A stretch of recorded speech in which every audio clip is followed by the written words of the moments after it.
In this video, I'll show you how to add Stripe to a Bolt.New app.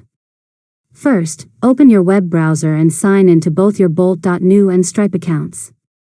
Open the Bolt.New project where you want to accept payments, and make sure your app is working before adding the payment integration. Next, create or open your Stripe account and locate your API keys in the Stripe dashboard. You'll need your publishable key and secret key for the integration. Keep your secret key private and never include it directly in your front-end code. Now, return to Bolt.New and use the chat or code editor to add Stripe to your project. Tell Bolt.New that you want to integrate Stripe payments, create a checkout flow, or add a payment form. If your app uses environment variables, follow the prompts to securely add your Stripe API keys instead of hard-coding them into your application.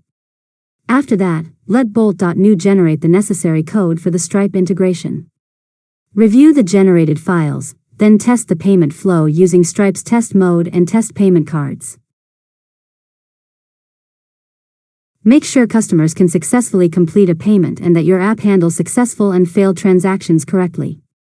Finally, once you're satisfied with the integration, replace your test keys with your live Stripe API keys when you're ready to accept real payments. Deploy the latest version of your app and perform one final test to confirm everything is working correctly. And that's it. You've successfully learned how to add Stripe to a Bolt.New app. If you found this tutorial helpful, make sure to subscribe to Learn Mode Lab for more tutorials.